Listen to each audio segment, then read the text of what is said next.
गाँव बात, जिसमें हर रोज हम आपके गांव पहुंचते हैं और आपके गांव की समस्या नजदीक से समझते हैं और आपसे बात करते हैं। आज श्रीगंगानगर जिले के सटी पंजाब सीमा गांव की बात करते हैं। साधु वाली अपनी लाल सुर्ख और उम्दा क्वालिटी की गाजर के लिए पूरे उत्तर भारत में पहचान रखता है। गाजर की बम्पर पैदावार के चलते यहां गाजर मंडी का निर्माण भी किया जा रहा है, लेकिन विडंबना देखिए, उत्पादन में अग्रणी ये गांव आज मूलभूत सुविधाओं के लिए जूझ रहा है। टूटी सड़कें, पेयजल संकट, आवारा पशुओं का आतंक और युवाओं में बढ़ते नशे का चलन ग्रामीणों के लिए बहुत बड़ी चिंता बन चुका है। ग्रामीणों ने नशे और पर्ची सट्टे के खिलाफ कार्रवाई को लेकर पुलिस प्रशासन पर उदासीनता के आरोप भी लगाए हैं। आइए चलते हैं साधु वाली गांव, जहां हमारे संवाददाता ने गांव आमजन की समस्या को नजदीक से समझा है और वहां मौजूद लोगों से बात की है।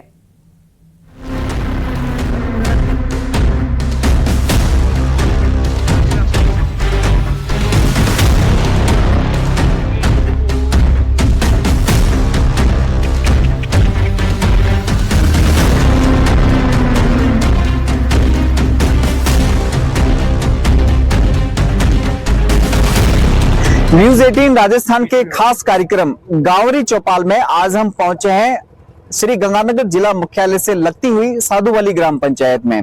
साधुवाली ग्राम पंचायत की पहचान राजस्थान ही नहीं बल्कि आसपास के कई राज्यों में होती है, क्योंकि यहाँ पर लाल सुर्ख की स्वादिष्ट गाजर का उत्पादन होता है। फिलहाल हम श्री गंगानगर जिले की साधुवाली ग्राम पंचायत की प्रस्तावित गाजर मंडी स्थल पर ही मौजूद है। हम आपको यहाँ की तस्वीरें दिखाएं तो आप ये देखिए, यहाँ पर गाजर उत्पादन का काम जोरों से चल रहा है और ये गाजर उत्पादक किसान हमारे साथ, जिनसे हम बात करेंगे और ये जानने की कोशिश करेंगे कि यहाँ साधुवाली ग्राम पंचायत में गाजर उत्पादक किसान होने के साथ साथ और अन्य कौन सी समस्या है जो यहाँ के ग्रामीणों को सामना करना पड़ता है। हम सबसे पहले आप ही से बात कर लेते हैं। किस तरह की समस्याएं हैं आपके यहाँ पर? हमारी ये समस्या है कि गाजर मंडी मर जाए, एक तो व्यापारी बहुत ज्यादा पैसे लेके भाग जाते हैं। Very good. पहली समस्या ये है। दूसरा, इसका उठाओ यहाँ से होने लग जाता है तो रात के 12, 1, 2, 4 बज जाते हैं। ये समस्या है। तो गाजर मंडी तो निर्माणाधीन है, जल्दी मेरे को लग रहा है तैयार भी हो जाएगी। आप लोगों को राहत तो मिलेगी? हाँ बिल्कुल मिलेगी सर, फायदा होगा। हाँ जी बिल्कुल होगा जी। अच्छा, इसके अलावा गाजर मंडी तो चलो ये आपकी वर्षों पुरानी मांग पूरी हो रही है। हाँ जी हाँ जी। गांव में कौन कौन सी समस्या है जिनसे आप लोग परेशान होते हैं? गांव में सबसे पहले तो पशुओं का, पशु बहुत ज्यादा है गांव में। दूसरी बात, पानी की निकासी नहीं है। तीसरी बात, पानी की जो घर में वाटर वर्क्स से आ रही है वो 12मासी से नहीं जुड़ी हुई, छोटी नहर से जुड़ी हुई है। इसके कारण दिक्कत आती है पानी की। हाँ जी। और अब तो आने वाले दिन गर्मियों के दिन है तो दिक्कत और ज्यादा हो जाएगी। हाँ, और ज्यादा दिक्कत हो जाएगी। सबसे बड़ी समस्या हमारे गांव की है नशे की। अगर नशे के खिलाफ कोई भी सरकार कदम उठाएगी सबसे अच्छा है, क्योंकि ऐसा हमारे सरपंच जी श्री राम जी बराड़ जी, उनकी सबसे पहले यही है कि नस्ल सुधारो और नस्ल बचाओ। उनका एक ही नारा है हमारे। वो पिछले 5 सालों से लगातार यही कोशिश कर रहे हैं कि नशे के लिए सभी को जागरूकता की जाए। हर घर में यही समस्या है नशे के खिलाफ, और हमारे साधुवाली में सबसे ज्यादा नशा बिकता है, सभी से ज्यादा। बिल्कुल, बहुत बड़ी समस्या है नशा और सट्टा। नशा और सट्टा और पानी की समस्या तो है ही है। बाबूजी, बिजली के क्या हालात है गाँव में? बिजली की बार बार कट तो आते रहते हैं, वैसे बिजली सही रहती है।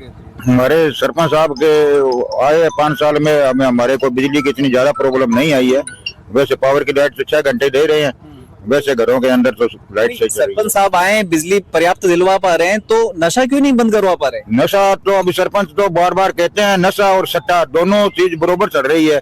इधर से आने वाली नस्ल है वो इसके अंदर जो नशे के अंदर धुत और सट्टे के अंदर धुत तो बार बार करते हैं। बार बार ये तो प्रयास कर रहे हैं, गांव वाले प्रयास कर रहे हैं, सरपंच साहब कर रहे हैं, मेंबर कर रहे हैं, परंतु उनकी कोई सरकार की तरफ से कोई मतलब अभी तक इतनी नहीं हो रही, इतनी जो भी करना था उतना नहीं हो रहा है। श्रीराम जी, किस तरह की समस्या है गाँव में?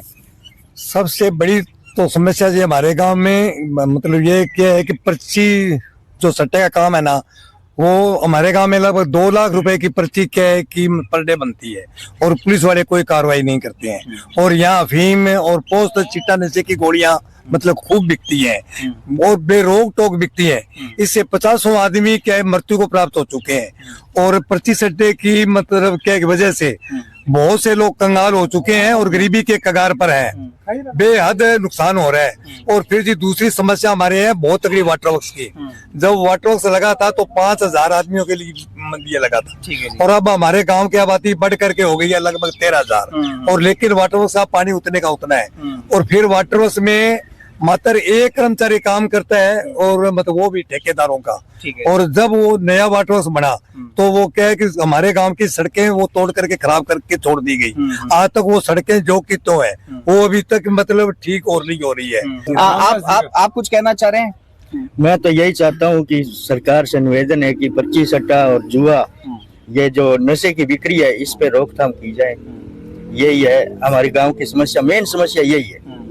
बाकी बिजली पानी सड़कें बिजली पानी ये हम इकट्ठे होकर के सरकार से निवेदन भी करेंगे तो ये हो सकता है, लेकिन ये पर्ची सट्टा और जुआ जो ये नशे की बिक्री है, ये प्रशासन के हाथ में है। इनको कई बार बोल भी चुके हैं, कई बार इनके खिलाफ हुआ भी है ये कुछ, लेकिन इसका कोई रिजल्ट नहीं है। स्थायी समाधान नहीं निकल स्थायी समाधान कोई विकल्प नहीं निकला अभी तक। आप बताएं आपके गांव में सड़कों की कैसी स्थितियां हैं? हमारे गांव की जो सड़कें इस टाइम है इतनी खस्ता हालात में है कि बिल्कुल, यानी कि आप कोई भी मरीज लेके जाओगे ना तो यानी कि वो घर से निकल के रोड तक निकलेगा ना, वो आदमरा हो जाएगा। क्योंकि ठेकेदार ने जो पाइपलाइन बिछाई थी ना, उसके बाद में पाइपलाइन बिछाने के बाद में सड़कें जो कि पट्टी उखड़ी छोड़ दी है, बिल्कुल भी यानी कि उनको सुधार नहीं किया गया। जो ग्रामवासियों ने खुद अपने घर के आगे जो माड़ा मोटा कुछ मिट्टी मुट्टी डाल के कर लिया, यानी कि आज ऑटो लेके जाए ना, यानी कि गांव से कोई मरीज लेके जाएंगे, आप सरकारी हॉस्पिटल में लेके जाते हैं तो ऑटो यानी कि घर तक ऑटो वाला ही मना कर देगा, जी खड्डे बहुत हैं, मैं मरीज लेके नहीं जाऊंगा। अगर एम्बुलेंस को 108 पे फोन करेंगे उसको करीबन 20 या 25 मिनट लगते हैं। तो जब तक एम्बुलेंस आएगी, डिलीवरी केस मान लो आपने, डिलीवरी केस होता है तो करीबन 10 या 15 मिनट में उसको पहुंचाना पड़ता है। तो मान लो ऑटो यानी कि यहाँ से पर्सनल अपने लोकल का साधन लेके जाएंगे तो वो मना कर देगा, जी सड़क बहुत खराब है। आप क्या कहना चाह रहे हो साहब कि जब सड़कों की समस्या थी तो प्रशासन या ठेकेदार तक तो आपने बात पहुंचाई होगी? पहुंचाइए क्यों नहीं? ठेकेदार सुनवाई नहीं करता, सुनवाई नहीं करते कोई। सुनवाई क्यों नहीं करते? क्या वजह बताते हैं क्यों नहीं सुनवाई करते? क्या पता सर, 2-3 बार फोन किया है, वो कोई जवाब संतोषजनक जवाब नहीं देते हैं सर। अच्छा, फिर कैसे व्यवस्थाएं निकलती है? पानी अपील बहुत करते हैं, बाजार तक अपील हमारी, फिर भी नहीं कुछ नहीं है। ये गांव का ही जहाँ है वहीं है, आगे नहीं बढ़ा है। वजह यही है, किसी को भी हाथ फैलाओ, जो गरीब आदमी है वो तो जाके आपको सरपंच साहब के पास जाएगा, या कोई नेता के पास जाएगा, यही करेगा गरीब आदमी। तो बाकी ये तो गरीब तो नहीं कर सकता ना काम, तो उसकी सुनाई नहीं है, यहाँ पे किसी की भी सुनाई नहीं है। सर, जो पानी की निकासी हमारे गांव में सबसे ज्यादा दिक्कत है, ना तो बरसाती पानी की निकासी है, ना घरों में जो गंदे पानी की निकासी वो है। कोई जोड़ पायदान की, कोई नालियों की व्यवस्था नहीं। एक हमारे जो नहर की पानी की वाटर वर्क्स की सप्लाई है, इस डे बागसर से ये हफ्ते में 7 दिन चलती है, 7 दिन बंद रहती। इसी वजह से नहर पीने के पानी की किल्लत तो सबसे ज्यादा है। ये कनेक्शन सीधा डायरेक्ट गंगा नहर में होना चाहिए हमारा। ठीक है, इस नहर का जो वाटर वर्क्स का सप्लाई है हमारी सीधे गंगा नहर में होनी चाहिए। तो वाटर वर्क्स की सप्लाई को लेकर आपने जलदाय विभाग को, यहाँ के स्थानीय सरपंच को, प्रशासन को कुछ बोला है क्या? बहुत बार बोला है, कोई सुनवाई नहीं है उसकी। इधर देखो आप, ये बंद पड़ी है, अब 7 दिन चलेगी, 7 दिन बंद रहेगी। तो इसमें पानी की किल्लत रहती है। क्यों नहीं है? वजह कोई वजह क्या पता? ये प्रशासन इसमें हमारी गंगा नहर में जो सप्लाई डायरेक्ट हो जाए तो पानी की किल्लत नहीं रहेगी।